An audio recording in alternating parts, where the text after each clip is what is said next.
Okay, we talked in the last video about how to use the limited flip cards on balls in play that are likely to be outs. And so we looked at the grounders on the first row, fly balls on the second, pop ups and lineouts on the third, foul pops on the fourth, and then deep flies, which could also be home runs, certainly, on the fifth row. But let's talk about balls that are going to be hits. So we will bring back Jimmy Wynn and Davey Lopes here, and we'll have Davey Lopes as a base runner and talk about, different situations and where he can advance. And again, remember, he's an A+ base runner, so he's going to be able to take a lot of extra bases. His speed netted him and his team a lot of extra bases. So if you look at Wynn's card, anything in red is a possible hit. And so if you look at 16, against a right-handed pitcher, it's SN1, so single one, possible single. If you look at 12 against either righty or lefty, DB1, double one, possibility of a double. If you look at 22, you see a split result, and that means you're going to look at the red die. And if it's 0 to 4, it's a double chance. And if it's 5 to 9, it's a triple chance.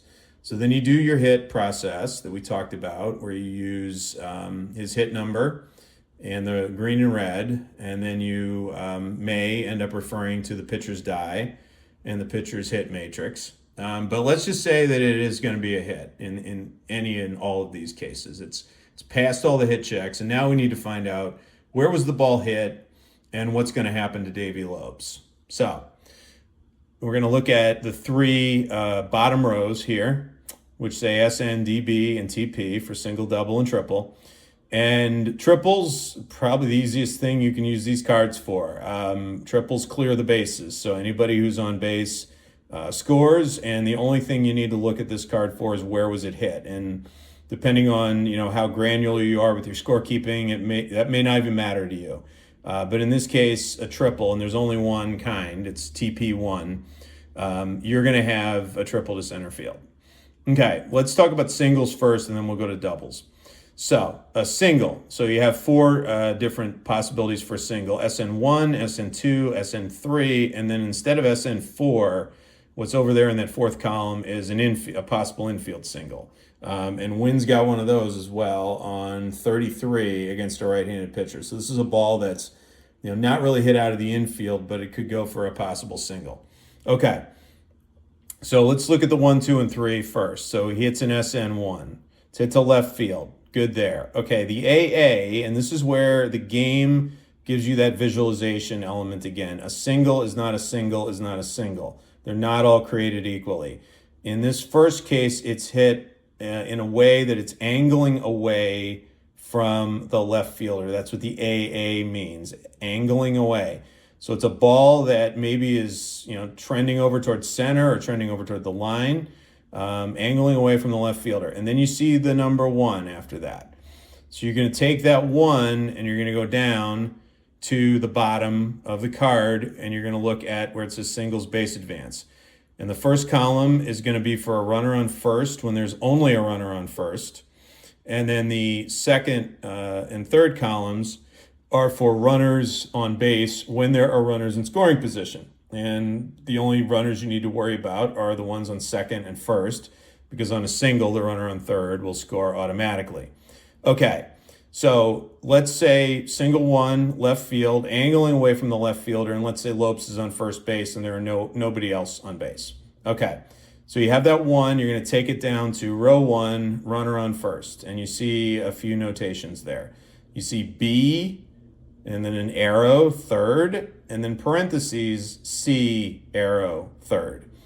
Okay, the first reading means if there are 0 or 1 out, then a B or better base runner is going to go first to third on this ball. A C or a C+ has to hold at second. Lopes is an A+. I told you he's going to scamper around the bases, so on this card, he's going to have a lot of opportunities to take the extra base, and then this is one of those. So in this case, he'd go first to third. If it was a really slow runner at first, though, he would not be able to go to third. But if there are 2 outs, then you have an upgrade to a C base runner or better could go to third. And again, with 2 outs, runners are going on contact, and they have a better chance of taking that extra base. So in that case, a C or better, only a C minus would have to hold at second. A C or better would go to third.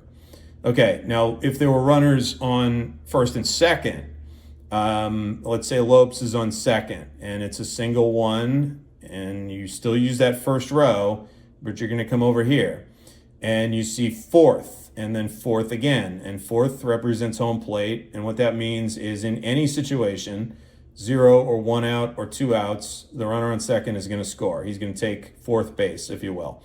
So he scores, and that's in both cases. The runner on first, it's going to be that same reading that it was over here. And you notice it's not always that case. But the runner on first often has to wait for the runners ahead of him before they can kind of try to take the extra base. And so in this case, B or better goes to third. And if there's 2 outs, C or better goes to third from first. And that's only, again, when there's that runner ahead of him on second or third. Okay, if it were a single 2, it's hit to center field. AV means average distance from the fielder, and it has a 2. So you're going to be looking at the second row. And again, let's say Lopes is on first. Here, A or better goes to third. And with 2 outs, a B or better goes to third. And Lopes, again, is going to advance in all of those situations. Runner on second, and it's hit a single 2. You have an M, which means you have a manager's decision to send the runner from second to try to score unless there's 2 outs, and then he automatically goes. So if you decide to send the runner, and again, you don't have to, but if you decide to do that, then you're going to be testing the center fielder, because that's who it was hit to, his arm against the speed of the runner. And again, there's a chart for that that I'll show you in another video.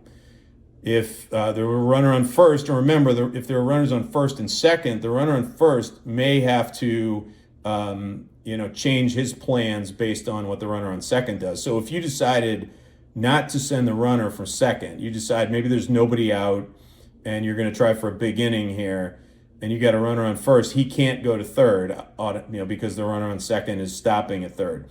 But if the runner on second were going to try to score, and whether he was successful or not, then the runner on first could go to third if he's an A, or with 2 outs if he's a B. So that's 2. And then single 3, you have it's to right field, HS, hard shot or hard single, and it's hit pretty close to the outfielder in this case. Row 3, okay, so it's going to be a little harder to advance because the ball's hit pretty close to the outfielder, and he's going to be able to fire it back to the infield here quicker. So runner on first, B or better has a manager's decision in any out situation. You see it in outside of parentheses and inside of parentheses. B arrow M. So that means Lopes will have a choice of whether he wants to try to go to third on this one.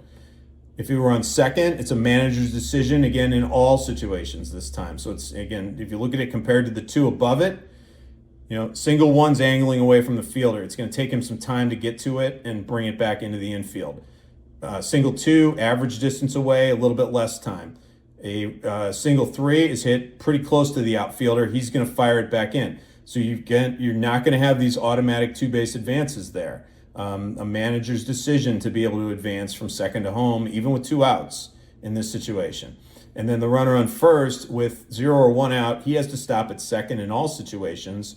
With 2 outs, if he's an A or better, he could go to third. So Lopes would be able to in this situation, but a lot of runners can't.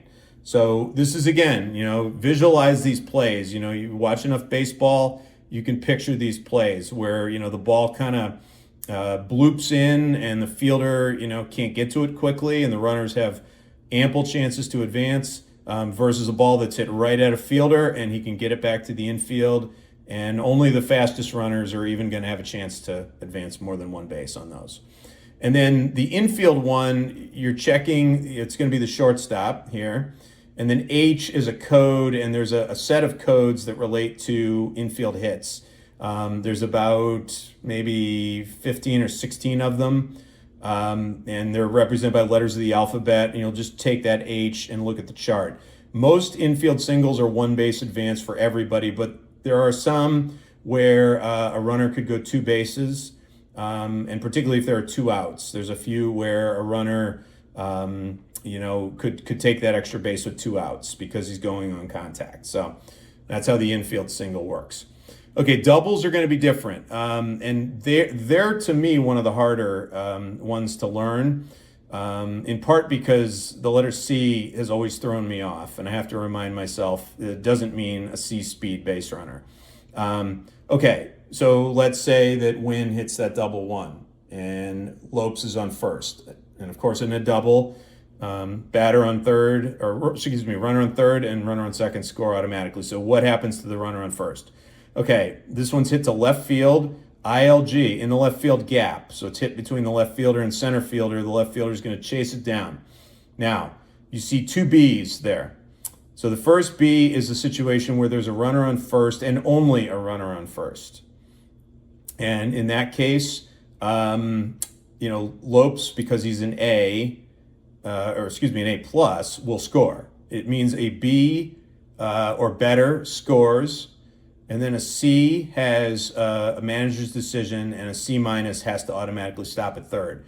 And I'm pulling these from the manual on page 16, and there's only 5 different codes that you have with a double in terms of base advance. So the first one is going to be a B base runner on first will score with. If he's the only runner on, and then the second B would be if there are runners ahead of him that he has to wait up for. And in this case, though, it's still a B will score on that. Okay, then the next one is to center field, and this one would be in the right field gap, IRG. And you got the letter O, so that's a special coding that you see on some doubles and some singles. I'll show you another flip card. Here's what it looks like on singles, an outfield check. I'm going to show you this whole procedure in a separate video, but an outfield check is a situation where the fielder's defense is going to determine whether the ball is a single or a double. In this case, it would be a double unless the fielder is able to make a play on it and hold it to a single. And then there's different base advance situations there, but you're going to be doing an outfield check on this to determine the base advance of the runner on first. And again, whether it's a single or a double after the outfield check, it really, the key point is you're going to be doing that outfield check. And then if it were a double three, that's a right field ball, and it's down the line, DTL. And with a runner on first only, you'll do an outfield check to see if the right fielder can keep the ball in front of him, hold the batter to a single, and potentially keep the runner from scoring. And then if you've got runners ahead of the runner on first, then you have that C. And again, this is one that confused me for a long time. That C does not mean C or better scores. It means you have a coach's decision. I kind of wish it were an M so that we're consistent. It's a manager's decision because you have M up at the top with the fly balls. You have an M with singles base advance. But in this case, C means coach's decision. So you have the option to try to send the runner on first to score. And there are charts for doubles with 0 or 1 out, and then there's another chart for doubles with 2 outs. And that will determine with the fielder's arm and the runner's speed whether he's able to score if you opt to send him from first. Okay, and then the only other codes, so we've seen the B, the O, and the C. The only other codes on this card, you're going to see a double 2 to left field, OTW, off the wall. It's hit off the wall. It's hit pretty hard, and the fielder is going to be able to get to it pretty quickly and get it back to the infield. And those 3s mean that all runners have to stop at third. It doesn't matter if it's Davey Lopes or a really slow runner. They only can get to third. So that's what you see with the 3. And then the other one would be the A, and that's on a double 2 on this card. That's center field in the right field gap. And if Lopes were on first, he could score because he's better than an A, or an A or better. He's an A plus. Otherwise, it's a manager's decision. So A means A or better scores. Everybody else has a manager's decision. And then if there were runners in front of them, you got that C again, which means manager's decision for the runner on first in all cases. So you have an O, you have a C, you have a B, you have an A, and you have a 3. And those are the only 5 possible advances on a double. So that's how you use these cards. And again, the reason why I like them is they really eliminate a lot of charts. If you use these flip cards, you don't need this entire chart here. This is all for all the hits. You don't need the right side of this chart, which shows all the different base advance situations, and you're going to use the red die and sometimes the green die to find these. And so these are ground balls, pop-ups, foul pops, and line-outs. And then over here are all the fly balls. So deep flies, long flies, normal flies, and short flies. So all these charts really go away if you use the limited flip cards. And I find that to be easier. And you know, there's 100 of these with double-sided. And I don't mind fast action cards when it comes to things like base advance and fielder finders. I don't like them so much to replace dice to resolve the at bat, you know, in terms of whether the batter could get a hit or not.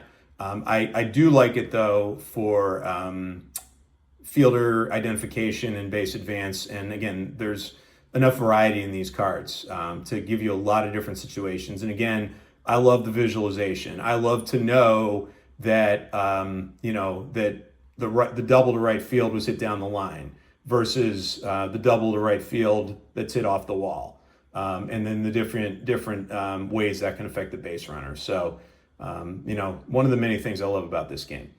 Okay, so those are the limited flip cards. Next video, I'm going to be talking about the charts. I'm just going to kind of give you a quick tour of all the charts, and then we'll start going into more gameplay examples using those charts and using these flip cards if you choose to use them. So thanks again for watching.